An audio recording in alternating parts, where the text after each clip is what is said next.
po eh. Sa totoo lang, nabudol kami ng mga anak ko na ito. Ang alam namin eh, kasal yung pupuntahan namin eh.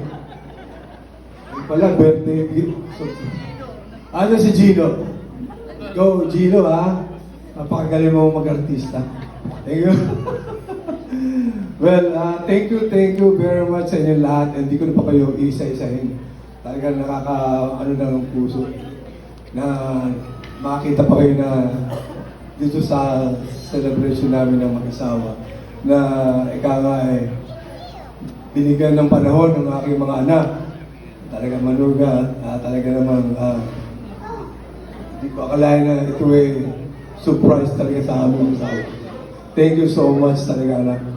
Thank you. Mami, happy birthday ha. Happy birthday.